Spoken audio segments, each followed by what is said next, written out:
बिहार में एक तरफ शिक्षा की स्थिति बिगड़ रही है तो दूसरी तरफ शिक्षा मंत्री चंद्रशेखर और शिक्षा विभाग के अपर मुख्य सचिव के पाठक आमने सामने हैं। शिक्षा मंत्री ने अपने पीएस से डॉक्टर कृष्णानंद यादव से के पाठक के खिलाफ पीट पत्र लिखवाया तो उसके जवाब में शिक्षा विभाग ने मंत्री के पीएस को शिक्षा विभाग में घुसने पर ही रोक दिया। पहले मंत्री के पीएस ने पत्र जारी किया तो उसका करारा जवाब देते हुए शिक्षा विभाग ने मंत्री के पीएस कृष्णानंद यादव को शिक्षा विभाग में घुसने पर ही रोक दिया। शिक्षा विभाग के निदेशक सह अपर सचिव सुबोध कुमार चौधरी की ओर से शिक्षा मंत्री प्रोफेसर चंद्रशेखर के पीएस के पत्र का जवाब दिया गया। जवाब में साफ तौर पर लिखा गया कि पिछले एक हफ्ते से आपकी ओर से भांति भांति के पत्र विभाग के पदाधिकारियों को भेजे गए हैं। इस लेटर में लिखा गया है कि पहले भी आपको मंत्री के पीएस के तौर पर अधिकारियों से पत्राचार नहीं करने का निर्देश मिला था, लेकिन आपके लगातार जारी अनर्गल पत्र और विवेकपूर्ण बातों से ये पता चलता है कि आपको माननीय मंत्री के प्रकोष्ठ में अब कोई काम नहीं है और आप फालतू में लेटर लिखकर विभाग और विभाग के पदाधिकारियों का समय खराब कर रहे हैं।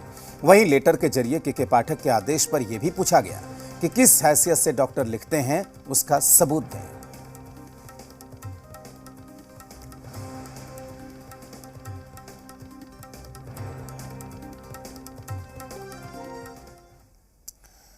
शिक्षा मंत्री लालू यादव के आवास पर पहुंचे। आपको बता दें कि लालू यादव के आवास पर शिक्षा मंत्री चंद्रशेखर पहुंचे और शिक्षा मंत्री ने कहा कि कोई विवाद नहीं है, मामले को देख रहे हैं। शिक्षा मंत्री ने कहा कि आप ही लोगों से पता चला है कि विवाद बढ़ा है, तो वे शिक्षा मंत्री सीएम आवास पर अहम बैठक में भी शामिल हुए। इस दौरान के पाठक भी मौजूद रहे। उनके अलावा वित्त मंत्री विजय कुमार चौधरी, ललन सिंह, मंत्री विजेंद्र यादव भी मौजूद रहे। इस दौरान भी शिक्षा मंत्री ने कहा कि विवाद को लेकर कोई बात नहीं है, विकास की प्रगति पर हमारी चर्चा हुई।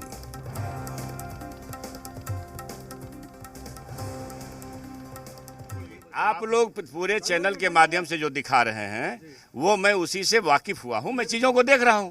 आपने पीट पत्र लिखा, उसके बाद अरे भैया उसी की समीक्षा करा रहे हैं, उसी की।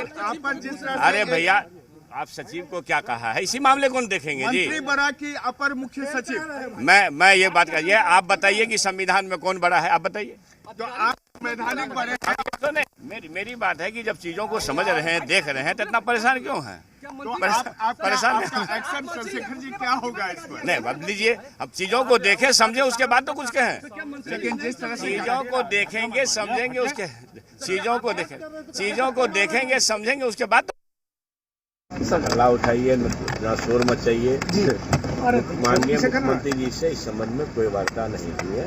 माननीय मुख्यमंत्री जी से मिलकर मैं आया, विभाग की प्रगति के बारे में बोला है और जो जिस विषय में आप लोग कहना चाह रहे हैं उसको देख रहे हैं, समीक्षा कर रहे हैं, जो उचित कदम होगा उसको। और इस पर आरजेडी विधायक भाई वीरेंद्र ने कहा है कि सरकार के कई पदाधिकारी बीजेपी के इशारों पर काम कर रहे हैं। मंत्री शीला मंडल ने कहा कि महागठबंधन पर इसका कोई असर नहीं पड़ेगा। अच्छे से परिवार चल रहा है और परिवार में छोटी मोटी घटनाएं होती रहती हैं। नहीं, ऑल इज वेल। सरकार बहुत अच्छे से स्मूथली चल रही है, कहीं कोई रवाहट नहीं है। बस हम लोग का एक ही टारगेट है कि भाजपा मुक्त भारत बने, देश बने। भाजपा मतलब भारत जलाओ पार्टी के हटाना है, देश बचाना है। देखिए, महागठबंधन 24 नहीं पूरे अच्छे से चलेगा और आप लोग जान लीजिए मजबूती के साथ चलेगा और परिवार में छोटा मोटा ये सब का कोई बात नहीं है। ऐसे ही जो विपक्ष वाले लोग हैं ये झूठ मूठ का चर्चा और पर्चा फैला रहे हैं, इससे कोई ऐसा कोई बात नहीं। और इसी मुद्दे पर कुछ और प्रतिक्रियाएं भी सामने आई हैं, वो भी आपको सुनाते हैं कि किस तरीके से तमाम सियासी पार्टियों के लोग अपने अपने हिसाब से प्रतिक्रियाएं भी दे रहे हैं। सवाल है व्यवस्था को अनुकूल बनाने का। कोई सुझाव अगर पीट पत्र के माध्यम से अगर दी गई है तो एससीएस को, अपर मुख्य सचिव को इस पर संज्ञान भी लेनी चाहिए और क्या बेहतर हो सकता है यह भी सोचनी चाहिए। कोऑर्डिनेशन मंत्रियों के बीच में, सचिवों के बीच में होनी चाहिए। प्रधान सचिव एग्जीक्यूटिव बॉडी है, पर यह नहीं भूलनी चाहिए कि मंत्री विभागाध्यक्ष होते हैं। तो एक समन्वय में अगर कहीं कोई चूक है, कहीं कोई ईगो है, कहीं कोई क्लैश है, तो ये सुखद नहीं है। जेडीयू आरजेडी में तो किचकिच होते ही रहता है, होगा ही। ये नहीं होने का कोई सवाल नहीं उठता है, लेकिन जिस तरह से पाठक